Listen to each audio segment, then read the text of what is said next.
Hi, everybody. Thanks for listening to my podcast, Here to Learn with Matt Edwards.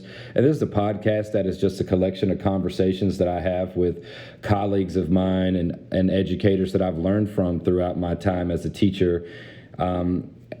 Teachers that help me teach students better, relate to students better, get along with my bosses better. And I'm most excited about this conversation today as it's with a former SAP counselor at our school. And full disclosure, I've never had therapy. I've never gone to a therapist. I've never sought counseling, but it's something that part of me has always thought that maybe I should. I've always been a proponent for it and encouraged others that did participate in that. This person, Carla Allen, was a SAP counselor at our school during, a critical time in my career as I'm learning how to be a professional, that first decade of my teaching career. And she was there, and I spent a lot of time in her office and just working through my own personal issues. Like a lot of us, we come to this profession with a full backpack of baggage, whether it's your issues with you personally or your relationships or, how you were educated or what you see yourself as a professional. And Carla helped me work through all of that, mostly just through listening. I think you'll get to hear her amazing ability to relate to people and encourage and be able to shut out the world while she helps you kind of work through and feel like you're the only person in the room. And she was an amazing person, and I could have firsthand knowledge for what she meant to our school community, to our students, and to their families. So I'm excited to share this with you, so I hope you enjoy it. Here's Carla Allen.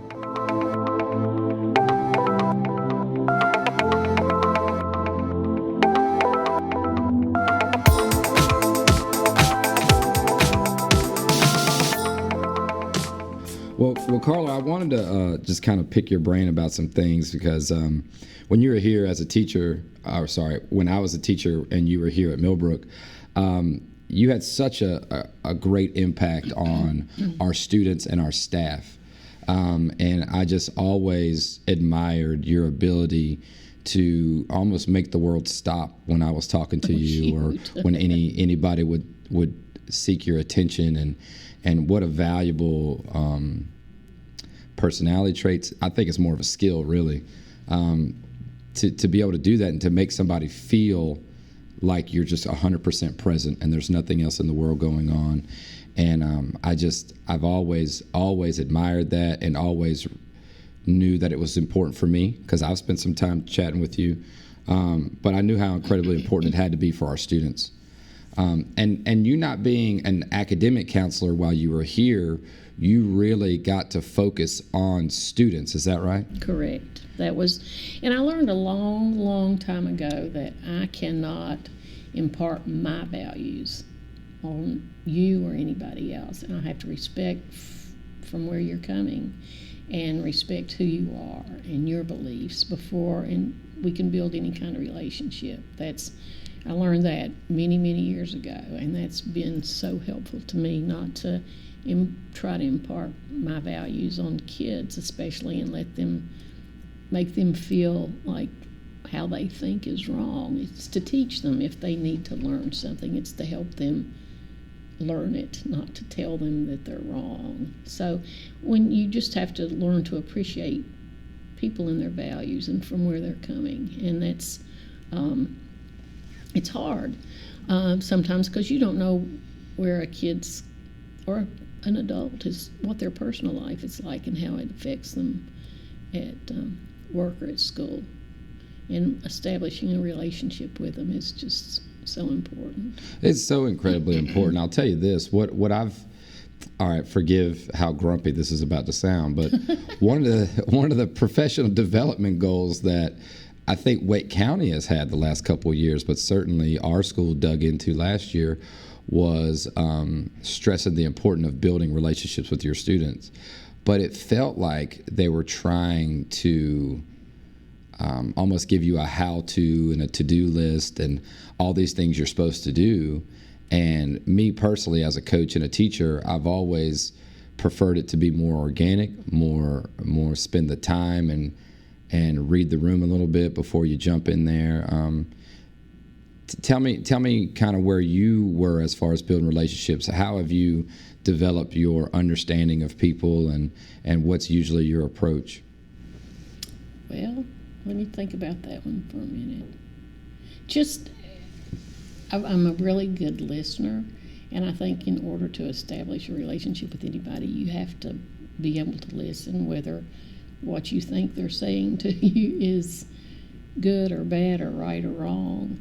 You need to listen, and I think that's where I start in being a good listener, and getting to know the teachers in the job that I had. You teachers are the first persons that the children that you see, the children see, and for me to establish a relationship with teachers, then teachers are going to say, oh, well, Carla might be able to help this kid that I have in the classroom.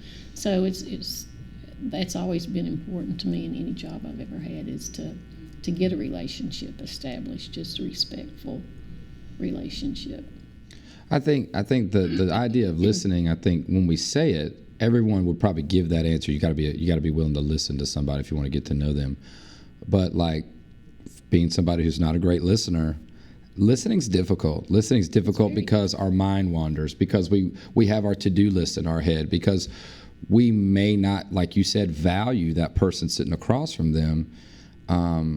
I guess for me, I always worry, or not really worry, but wonder, like when I have a kid that I might not be that interested in, or I might not like how they seem to carry themselves or their attitude that they have, what are some things when you would run into that type of kid that kind of challenged you and made you question if this person really cared about success or anything like that? How did you train your ear to still hear them, to train your heart to still value them?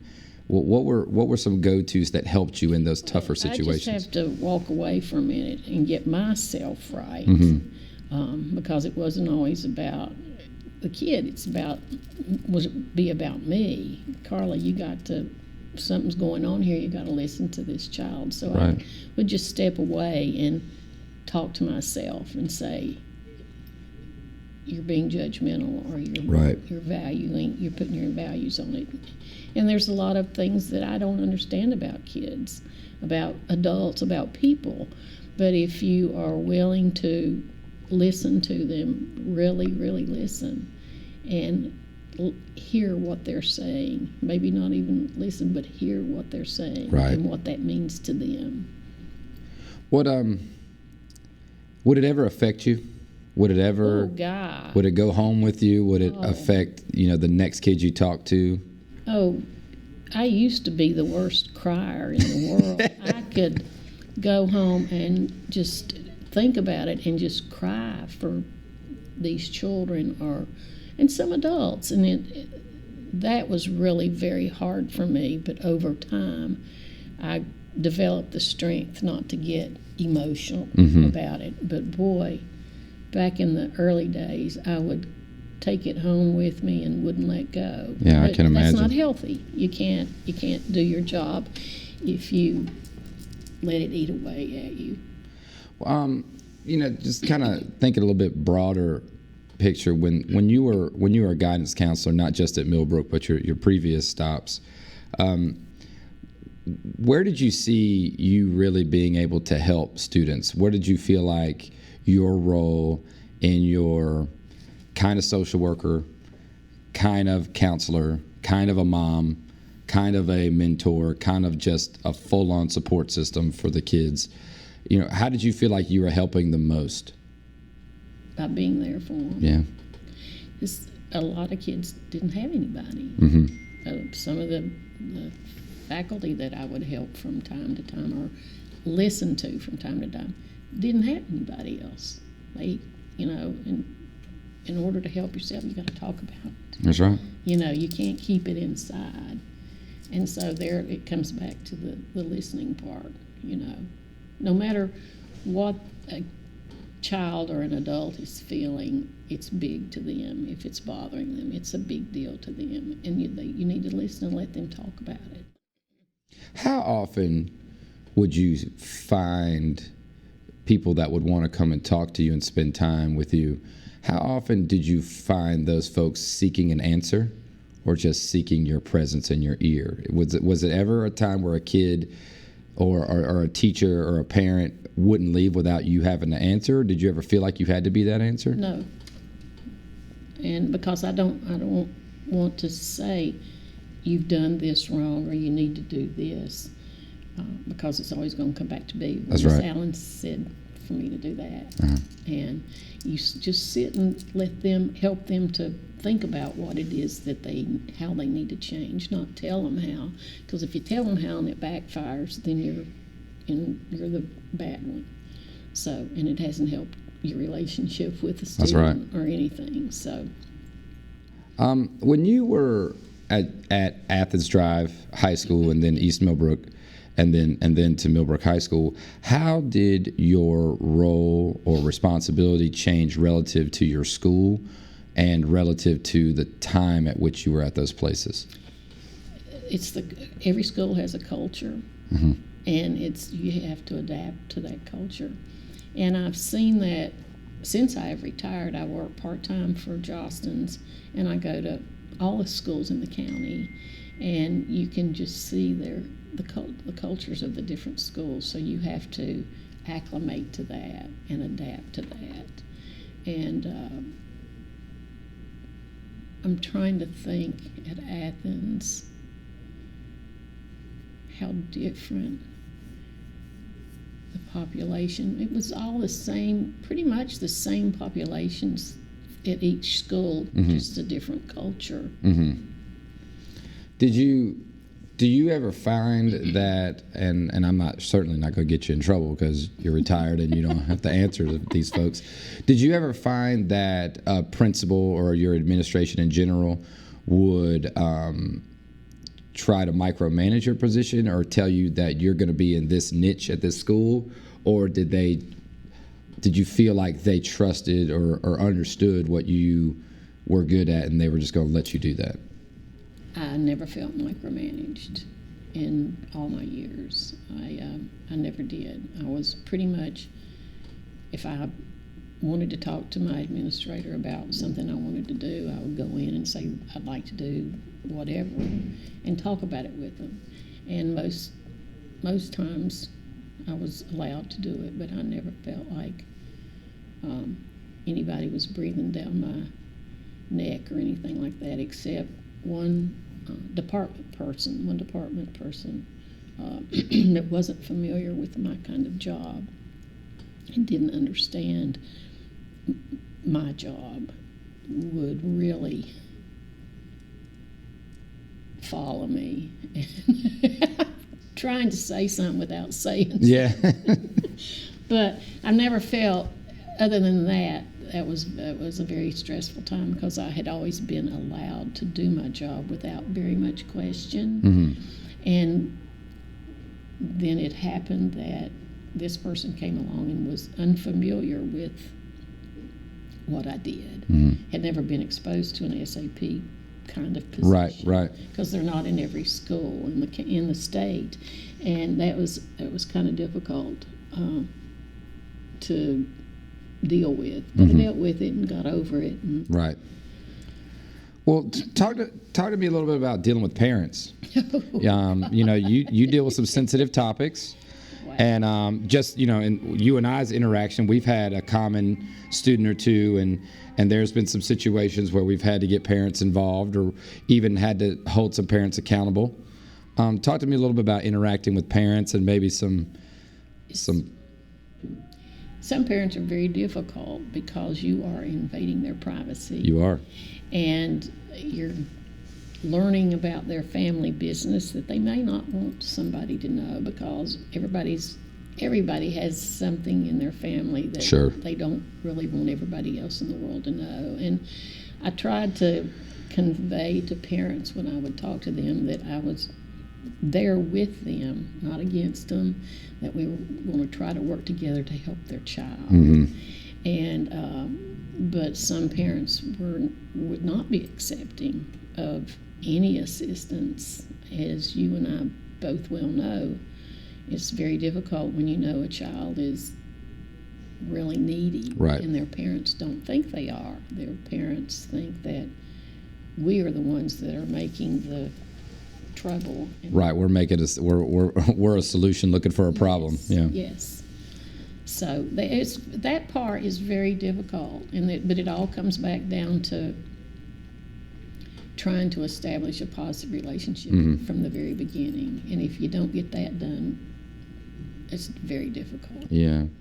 I can imagine that, because one of the things that teachers say so often are, well, we're not going to be able to teach these kids, or we're not going to be able to do this with them because it's just their home life. And, they send them here, and we're supposed to babysit them and be their parents and teach them and do all these things.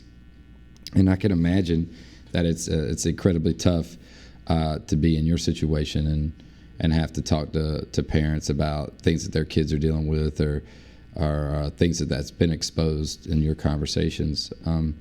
I wonder if you can talk to me a little bit about where you kind of saw kids as far as issues or struggles. Did you see any trends over your time? Did you see, at this part of my career, this seemed to be happening more often, and then as I was moving to this school, or as this time passed, I saw this?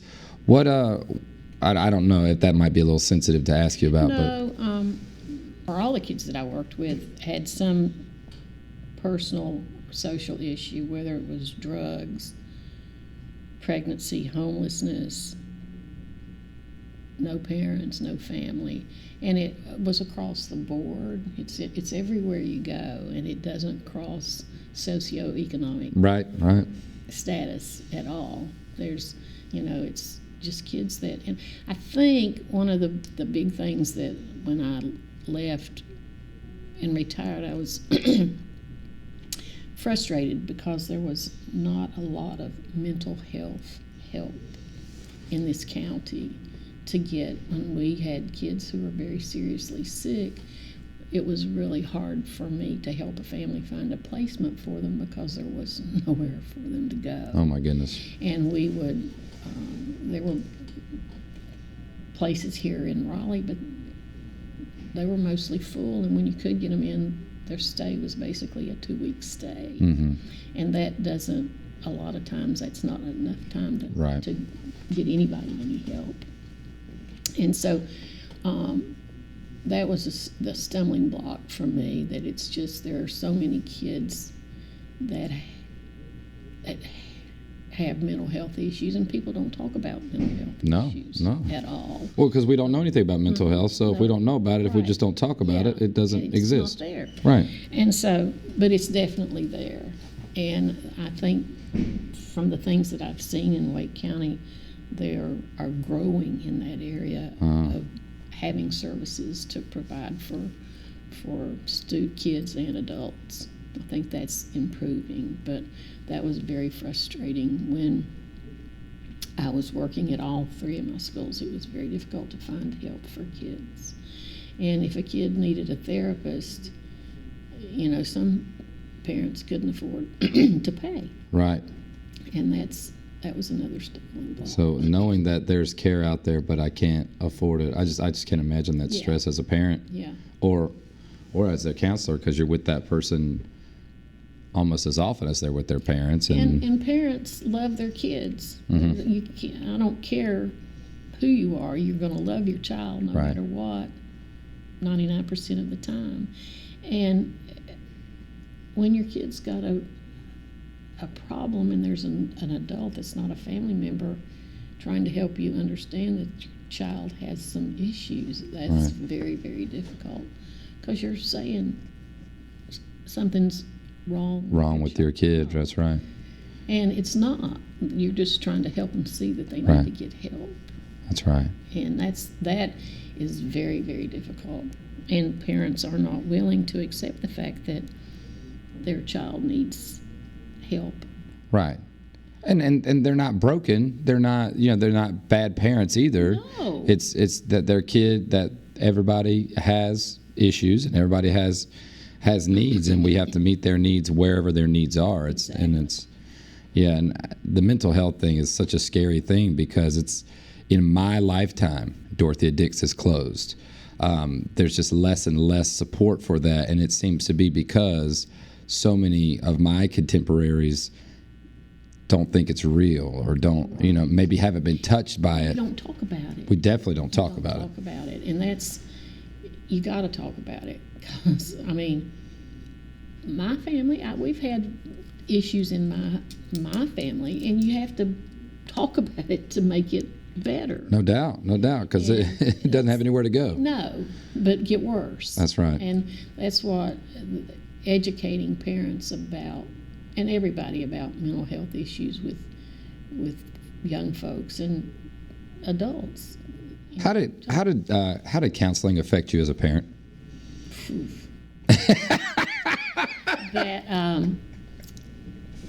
Well, I was helping everybody else's kids. Yeah. And I wasn't helping mine. Okay. And that's, it was a challenge because there would be sometimes when I would have a kid that was suicidal and I couldn't leave school. This is not a silly example, but a small example. I couldn't leave that child until his parents came to school to get him, which may be an hour or 6 hours. Right. And my child had a doctor's appointment or was sick at school, and I couldn't go get him. Something as small as that. But it's very hard when you are a parent and your child is not doing the things that you think that he or she should, and that is really hard when you're helping everybody else's kids and you can't help your own. And it's not like my son didn't go to college. School was not his thing. He went to AB schedule when he was in the 11th grade, and he had a short attention span. His teachers didn't want to do the AB schedule. They didn't care whether the kids came to school or not. Right. So he just got in his little pattern that his teachers would know whether he was there or not. So he didn't go. And then they never called me to tell me. So that was very, very hard because I had expectations and I knew that my son was going to college and da-da-da. And he didn't. And he's fine. And that's what parents have to see. Not every kid is going to be the brightest kid in the class or the school. Not every kid is going to college. Not every kid needs to go to college, and they can be successful without going to college. And happy without. And I would love to see more vocational training in schools, because not every kid's going to go to college. And I just think if my son had developed a skill while he was in high school, he would have liked school more. If he'd had a chance to develop some kind of skill. He's perfectly fine. He's making wonderful money. He's happy. But back then, I didn't think that was ever going to be the case. Well, that certainly wasn't how our state or even our school system was setting everything up. It was one pathway. In my career, we took away pathways and made it one pathway. It just used to, excuse me, but just piss me off. Yeah. The way that the schools would think that we've got to prepare you for that. Well, you don't. You can have a cosmetology Absolutely. Or brick masonry. Or my son works for a masonry company, and he's doing very well. But they can't find brick masons because there's nowhere for anybody to be trained. And I tried to facilitate getting some schools to do some brick masonry training, and there's only one, and it's in Fuquay. It's Fuquay High. And if you had that in the schools, not necessarily big, but vocational training for those kinds of jobs, how many more kids could be successful? And that's I agree. That is really, that's one thing that I've always thought that we had lacked in, is providing vocational training for kids. Did you ever find that, and this is a little bit of an obvious, silly question, but I just kind of wanted to hear you expand on it, is the stress of the academics or the struggle with a lack of success academically, how many of those kids would that then turn into several other things? I mean, is that a real thing that we often don't pay attention to? You don't realize how much pressure we put on. And this is talking 5 years ago. I don't know how it's changed, but I had several kids who were in a very rigorous, had very rigorous schedules, and they couldn't handle it. Right. And it just, we could not convince the parents they needed to change their schedule and that it was okay to take a regular class rather than some rigorous class that was doing them in. And I had 2 or 3 students in one particular year that went from being in that just real rigorous schedule to having to not be in school at all. Yeah. Because they couldn't take the pressure. And I'm sure those parents weren't ready for that. I'm sure to them, their kid has always been a high flyer and everything was great. And when you're a high flyer, not everything's always exactly great. Oh no. Nothing's great. And the stress that kids and parents put on themselves to be that. It's just, I don't know if it's changed any, but it just used to frustrate me for the kids when they were trying so hard to be so perfect and so smart and make all those A's and they couldn't handle it, and they weren't allowing themselves or being allowed to be a kid. And when you're in high school, you're still a kid. Absolutely. There's other things besides being a straight A student, right, or number 1 in your class. But to many of them, they don't know that there's other things, or they haven't been allowed to know that there's other things. Let's shift the conversation away from students for a little bit and talk about teachers. You've got a chance to meet a lot of teachers and talk to teachers. I've sat down with you and poured my heart out and didn't even realize that that's what I was doing when I came to talk to you, because I'm sure I led talking about some student or something. But teachers in schools, public school teachers,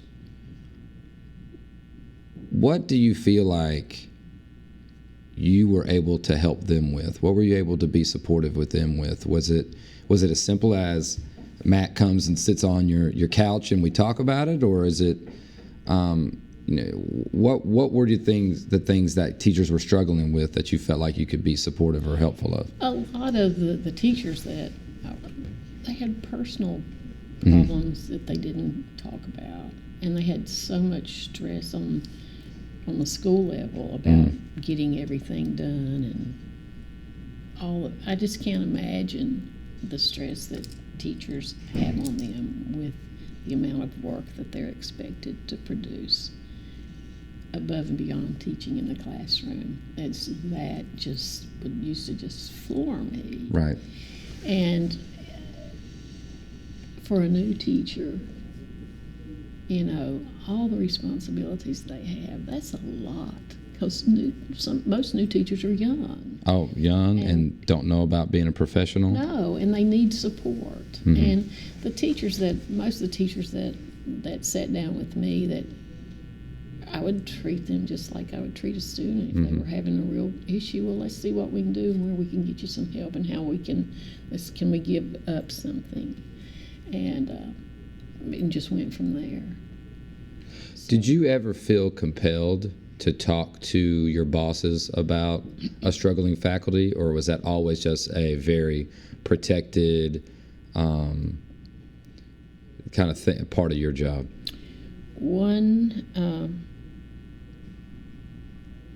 It was always, I was very protective of my students and any of the faculty, but there was one young teacher that had to go to administration about because of the issues, and it was very sad for me to have to do that because she had been the teacher had been a student at Athens Drive when I was Oh my goodness. So, but for her health and her safety, I had to go to administration that time. And that was difficult for me because I loved that teacher. Yeah. And I didn't want that teacher to feel like I was breaking her confidence. But I had to for her well-being. I can't imagine. It's very, very hard. I can't imagine the dilemma, the struggle with the ethical, with the legal, with the personal, those things, knowing what you know, these intimate things about folks. It blows my mind. But that role you feel is so incredibly important for us. I wonder about some of our teachers now, and do we have that outlet, or does the school system know that needs to be available? And because I feel like my brother works at a big corporation, and they have a workout room, and they have child care, and they have mental health, and that's part of their cost of doing business. I guess that's what they would call it. And I worry that there's not enough of a focus on us as there is maybe on some of our students and things. And I get nervous about that every now and then, because that to-do list gets pretty long, and this being my 18th year, I could kind of cope with that a little bit. But we got fewer and fewer young teachers are in the profession in general, and then those folks that are here, it's hard for them to find that support system. And it's hard for them to stay because of that. I mean, you're not going to find many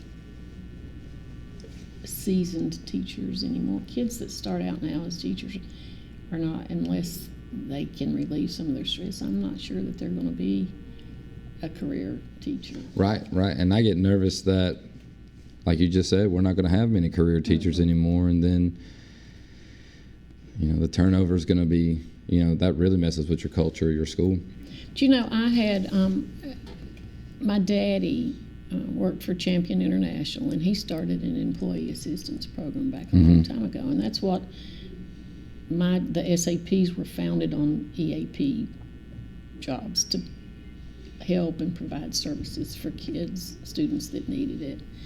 And I know that Wade County, I guess they still have it, had an EAP, and I would try to help teachers to get connected with the EAP, and it was very difficult because I don't think they had it staffed enough for people there wasn't enough people to provide assistance. So I think that, whether you're a teacher or you're a student or you're retired like me, if you need some help, you got to be able to find it. Yeah. It's got to be out there. That's right. I think so many of us teachers will do all these different strategies, and we'll provide things, and we will complain about the kids. We open the door, but we can't make them walk through, and we provide all these things, but we want to be able to model that we can seek help, or we can take advantage of opportunities that are out there as well. So I guess it's my responsibility as a teacher to know what all these are, and I maybe spend a little more time trying to figure that out. But I knew when you were here, I knew where that help was, and that was an amazing thing to have. And it might just be my nature. I don't know that many of the other SAPs ever got involved trying to help their teachers, or any of the teachers ever went to them. I don't know that because we never talked about it, and that just may be my nature. It wasn't part of my job description, but it was my nature. But I do believe that, and it's all about relationship. Yeah. Everybody needs to have somebody that they can talk to. Oh, for sure. And if the teachers are supported, that trickles down. Oh, yes. I know for sure my time speaking to you helped me understand how maybe possibly I can help some of my students. And I don't have a ton of students that need to sit down with me and pour their heart out because I'm me and rough and gruff and all those things. But it was certainly important for me to start recognizing what I should do with my behavior, my body language when a student was trying to fill me out to find out if they could talk to me. Right. And that was super helpful. You said something earlier that always blows my mind as a teacher. And you talked about loving the student, loving the teachers.